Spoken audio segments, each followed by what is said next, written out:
You guys know backwards it's ikaz amae. You should say that.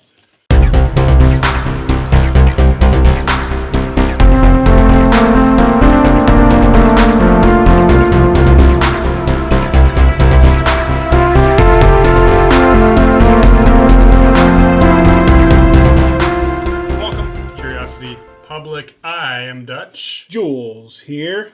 Konnichiwa, Diron desu. And welcome to another episode of our Ultimate Spirits competition. In this episode, we are going to be trying the Yamazaki 12-year. Oh, sugoi. We're going to be subjecting it to our 100-point scoring system to see how it does. So this comes in an awesome box. It used to come in kind of like a brownish yellow box, and then they changed it to this kind of marble black box. Pretty cool looking. Always a good presentation. Inside, it still has the motif of kind of the old box. Right. The color is kind of the same, but it's a good looking bottle. It's become pretty iconic these days because it's really been highly sought after, very hard to find in the United States at least. It's been a bit of it's one you have to kind of hunt for these days. But aged 12 years. A lot of people thought this was going to be gone for good. Yeah. But just recently here in mid-2020, there's been a resurgence of it here, at least on the West Coast. It's been kind of all over the place. I'm sure it'll disappear pretty quickly. But I'm going to get this cracked open. And Dylan, I believe you have a little more info for us. Yeah, so the Yamazaki Suntory flagship single malt whiskey from Japan's first and oldest malt distillery. The 12-year-old came to market in 1984, and it was considered the first seriously marketed Japanese single malt whiskey. And it has a lot of history because it's considered one of the oldest or Japan's oldest, and they use three varieties of wood in order to age, and this bottling comes from predominantly ex-bourbon barrels, but ex-Spanish Oloroso sherry and Japanese Mizunara oak barrels are also used. And the whiskey from the Hakushu distillery was recently released. I think we got the Hakushu 12, which kind of expanded the range, but then the Yamazaki is still considered kind of the flagship still. So yeah, I think the Yamazaki still tends to be the one that more people more people seek it out. Right.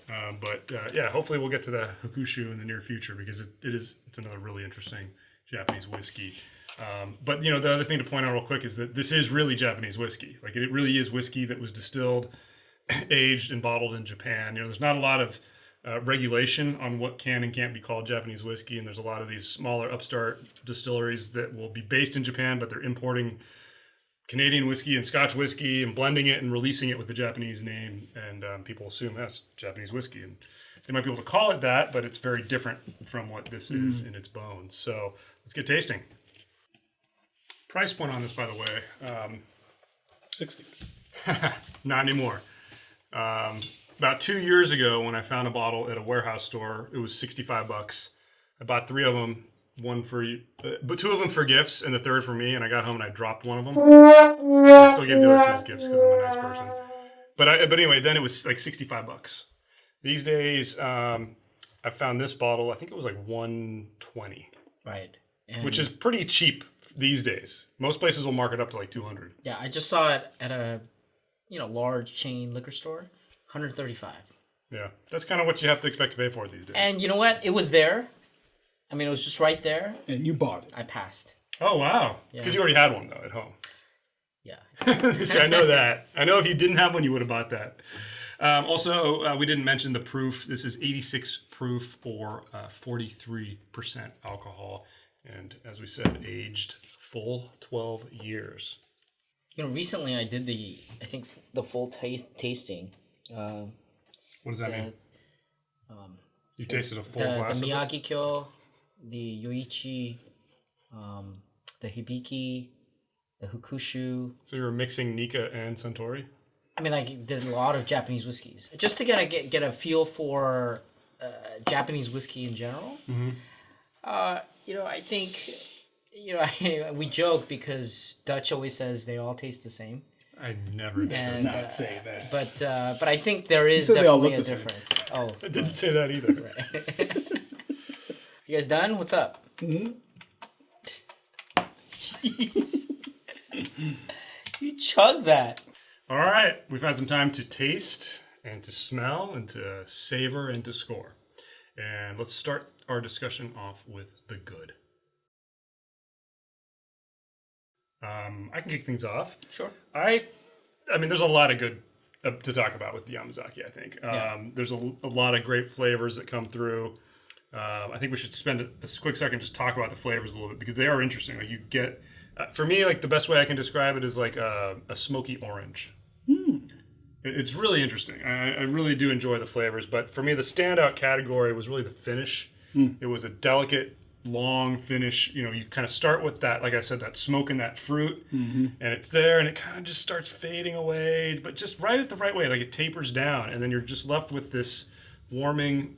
When there's like a very, very slight stewed fruit smokiness that you're left with lingering. It's still lingering, which is great for me. So I really enjoyed the finish on it. I really enjoyed the flavors, but I didn't end up scoring flavor quite as high just because it really just clustered around. I really got two fruit flavors, a little bit of orange, a little bit of grape, and the smokiness that was kind of enveloped it all, which was very, very nice. But I think if I could have picked out another flavor there, I would have bumped it even higher. So, Jules. Well, man, call me Christopher Columbus because I was all over the Atlantic with this one. I mean, I got from the aroma, I got like the tropical fruit, all kinds of bombs of pineapple, coconut, papaya, guava, I don't know, whatever, everything you could think of. Then, across the Atlantic, went back to jolly old England and got some Fig Newtons on the finish and palate. And I think you're on the wrong side of the It world was, here, but okay.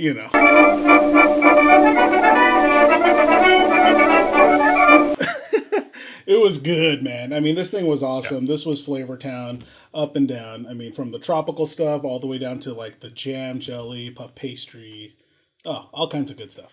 Yeah, at first I was, poo-pooing your description, but, thinking about it again, you know what? I would say the best way I can describe this is somewhere between Irish whiskey and Scotch. Yeah. Okay, somewhere between, with a soupçon of, let's say, American or bourbon, just kind of mixed in just a little bit, because I do get that little ripe fruit. It just kind of breaks through from time to time, which is very pleasant, which is what I like about it. Yeah. Definitely, there is a underlying sweetness that you sometimes don't get from like, fully peated Scotch. Although I like that also in certain situations. Yeah. But yeah, you get that kind of flavor. This is more in the Glenmorangie. Yeah, I Scotch think flavor and I wanted to just kind of touch on the balance. So we talked about this is in between. I talked about between like Irish and Scotch with the soupçon of American and bourbon, and yet it's not chaotic. It's not all over the place, and it's just kind of really balanced really well. Yeah. They just and it's that it's mixed in these three different types of woods. You got the sherry, you got the mizunara, we get the ex bourbon. You get all these kind of weird things. And yet, it doesn't feel like, there's some sharp edges coming through, causing some... Yeah, there is nothing like that. So, I find the balance to be exceptional in this. That's what I look for in Yamazaki 12. Yeah, I mean, you said it when there's no rough edges. I think if the only thing that could be off-putting for this is if you don't like that smoky, peaty element. Which isn't... I mean, it's not super strong. But if you hate that, if you can't stand anything that has any amount of that... Sure, I think that's the only thing somebody could really critique this on. I mean, it's tough. It's tough. And even the way it's introduced in this is so pleasing. I mean, it's really nice. Right. All right, so let's move on to the bad. I'll kick things off again. It's really hard to find anything bad about this. Yeah. My fallback is always aroma because I just have a bad nose. But, I mean, the aroma wasn't bad per se. It's just... I really struggle to pick out any specific flavors. It's very kind of one note on the nose to me. I'm sure you guys could pick out stuff, but the nose was just not very impressive. It was not really a very powerful fragrance. What was there? It was kind of a little bit muted.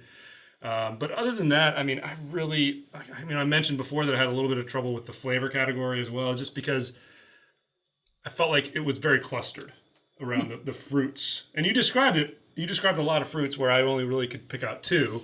So maybe, I don't know, maybe I'm just not tasting well today. But yeah, aroma for me, if I had to pick something that was a little bit weaker. But again, still very good. Oh, yeah. This was amazing. I mean, for me, like, the only thing that was really bad is the finish, and it's because Really? I finished my drink. Oh, God. Oh, jeez. That's terrible. All right. Who cares? Listen, I want to comment on something. I will say that I'm disappointed somewhat in the body. And I always am disappointed in the body in the Yamazaki 12. Even though, I mean, I drink it neat and, it's good. The problem I have is for the price, I want more. And I feel like, we've tried cast strength Japanese whiskeys. And there you start to get really bold flavors with, a lot more body. It's rich. I want that almost like syrupy feeling. I want more legs on the glass. It just seems a little bit thin to me always, and I just don't like that.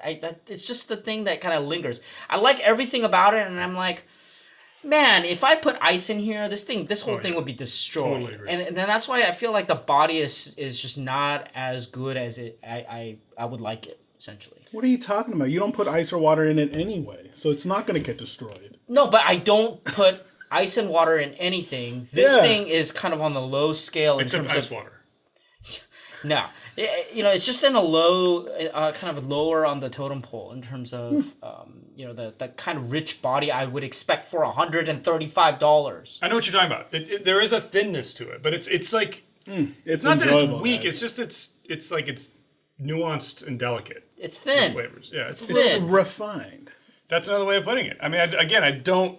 That's a really hard critique for me because I get what you're saying. I know what you're talking about, but it's still a really enjoyable thing to sip on. Like, and I feel like we're splitting hairs, coming up with these negatives. And even Jules having his fake negative, but that's okay. Yeah. All right, guys, let's Fooled you. move on to the ugly. So the ugly is where we talk about the non-flavor components, the aesthetics and the value. Aesthetics, I really like this bottle. Yep. I think it looks great. It's really, you can tell that it's done in the style of a Scotch in a lot of ways. Obviously putting the, very Japanese look to it with the writing, of course. The other aspect of it that I actually really do like, I do like a screw top. Despite the fact that, everybody loves to do a cork pop. Sometimes a screw top is just more economical and it's easier if you're traveling with it and you won't get any cork taint. Yep. You won't get a broken cork. Unless you drop it. Yeah, unless you drop the entire bottle like I tend to do. So aesthetics, very good, very solid for me. Value, come on. This is an exceptional $60 whiskey and it's a very good $100 whiskey. It's a good $100 whiskey. Maybe. 120. I don't think so. It's priced a bit high for me. Essentially, I gave it a 1 for value. Oh, wow. I give There's it a no 2. way. I give This it a is 2. not a value. You don't go out there and go like, I'm going to pay $135 and it's a big bargain value here. No, it is absolutely not. It would be a value if we can get this for $50, okay? But not $135. And this large chain liquor store, usually they're pretty, fair on the price. $135? I don't think so. Yeah, well, hey, there's a shortage. There's a shortage, and I Apparently. could not Apparently. disagree with you For more. 130 I think I'm more on the Dutch side. I think around $100 is fair. No, In fact, 120, even 135. Well, I think they can justify it. I think yeah, they can justify that's why I think it's fair, and that's why and that's of course on the secondary market as well. But I mean, dude, that's why it is still middle of the road in terms of value. I think you're getting a lot if It's you age do stated. pay that much. I think you're paying. You are getting a lot packaged in this thing. I think you're paying $60 for the name. $60 additional dollars for the name. No, you're paying that No. for the 12 years that it's aged. No. If for $135, I can go get similar, ex-bourbon, Dylan, sherry. Dylan, $10 a year. Hey, Dylan, will you look it up on your iPad again? Yeah. What the meaning of value? No. I mean, you can go for ex-bourbon, sherry type of liquors in both the Scotch and even in Irish whiskey arena and some of the American whiskey arenas and get very, very, very good dram. And I just find it very frustrating that this is that high of a price. And I feel like there are alternatives. I mean, I think that's something that you pay if you just drink Japanese whiskey and you don't drink anything else. Okay, that's a different discussion. But if you have all these different options and you have a lot of varieties of things that you like, this is not of value to me. I can go get other stuff for $135 Interesting. that are really phenomenal. So you think that if this was, if Weller 12 was priced at $120, which is what it normally is priced at, that's kind of synonymous here. It's like it's really not worth it. Yeah, you guys talk about that, right? I mean, I saw an interesting analogy. That's on. I saw a Weller 12 for $99 and I passed. Right. I said, no, this is not $99, right? And but so, you would buy this for $99, wouldn't you? I don't know. Really? Yes, you would. Yeah, he did. Yes, he had to stop and think about it. He So, would. Really done. would. Man, I don't know. All right, guys. Good discussion here. Let's move on to our scores. So we do have a 100-point grading system across 10 different categories that include aroma, flavor, body, complexity, balance, finish, uniqueness, drinkability, aesthetics, and value. Flavor we do weigh more than the others, and aesthetics and value we weigh by half. And basically everything above a 60 gets a medal. 60 will get you a bronze. 70 or higher will get you a silver. 80 or higher will get you a gold. 90 or higher will get you our diamond award. So guys, let's get our scores. I'll start here. I gave this a 79. Okay. Jules? 85. 85. Wow. Wait a minute. Let me get this straight. You accuse me and Dutch for throwing out gold left and right, and here you give this... You know why? It's because there's gold on this bottle. Whatever. Anyway. I just want you to see you do that arm flail thing again. Yeah.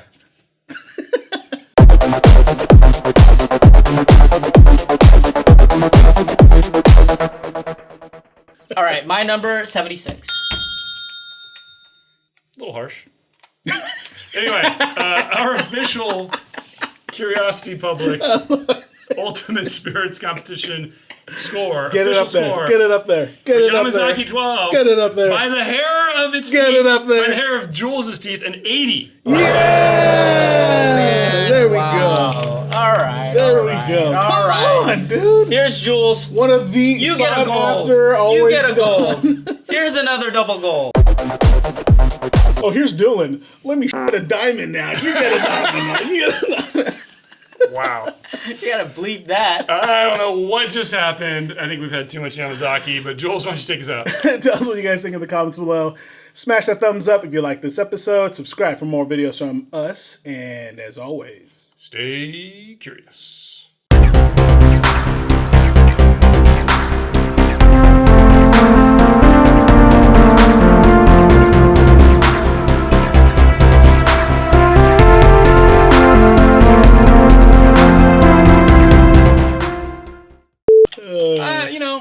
Somewhere between a silver and a gold. yeah. I'm okay with it. a good battle. I'm okay with it. Yeah. Just barely a gold.